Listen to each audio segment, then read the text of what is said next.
अस्सलामुअलैकुम। KM food के channel पे मोहम्मद वकास आपकी खिदमत में हाजिर है। क्योंकि आपको पता है कि आजकल सर्दियाँ काफ़ी ज़्यादा हो चुकी हैं और पंजाब में तो बहुत ज़्यादा सर्दी हो चुकी है, धुंध वगैरह काफ़ी बढ़ रही है।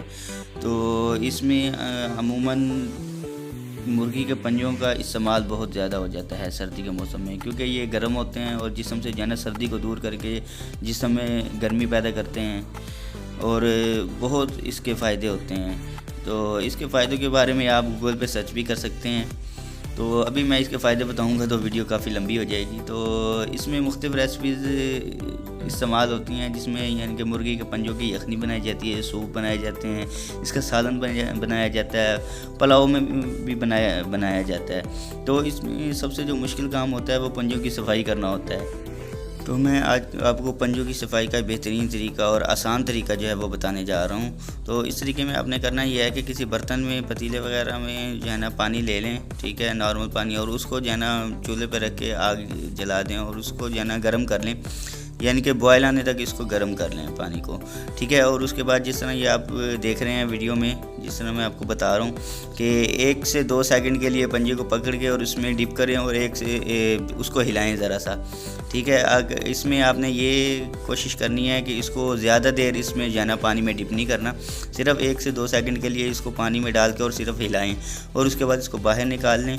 और उसके बाद जो है ना आप कोई सूती कपड़ा लेके या कोई भी कपड़ा लेके उसके साथ जो है ना इसको पंजे के ऊपर से नीचे की तरफ जैसे कि आप कपड़े के साथ खींचेंगे ना तो इसकी जो ऊपर की स्किन है वो ईज़िली रिमूव हो जाएगी। ज़्यादा मुश्किल नहीं है, ये आप जिस तरह देख रहे हैं काफ़ी आसान है और बहुत जल्दी ये काम हो जाता है, ठीक है। तो इसमें अगर आप ज़्यादा देर इसको डिप करेंगे तो ऊपर वाली स्किन के साथ साथ जो उसका गोश्त होगा ना नीचे, वो भी नरम हो जाएगा। तो वो जब आप स्किन को रिमूव करने लगेंगे तो साथ ही गोश्त भी उसके साथ ही निकल आएगा और काफ़ी ज़्यादा गोश्त ज़ाया हो जाएगा, नीचे सिर्फ हड्डियाँ बच जाएंगी।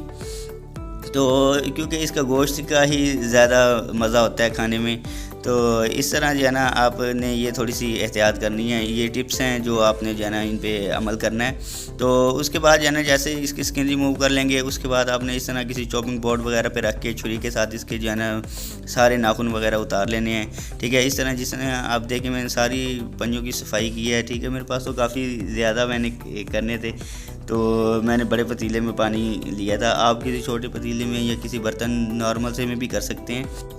इसमें और भी मशहूर तरीके इस्तेमाल किए जाते हैं स्किन को रिमूव करने के लिए, जिसमें जो है ना आग के ऊपर डायरेक्ट पंजे को गर्म करके सेक लिया जाता है, ठीक है। और उसके अलावा जो है ना पानी में साथ ही इसको बॉयल कर लिया जाता है। लेकिन मैं ये तरीके आपको रिकमेंड नहीं करता, क्योंकि इस तरीके में जो है ना स्किन के साथ साथ गोश्त भी नरम हो जाता है और जैसे ही आप स्किन को रिमूव करते हैं तो साथ गोश्त भी रिमूव हो जाता है। तो ये तरीका मैं रिकमेंड करता हूँ आपको। ये इसी तरह की फूड रेसिपीज़ के लिए हमारे चैनल केएम फूड्स को सब्सक्राइब करें। शुक्रिया।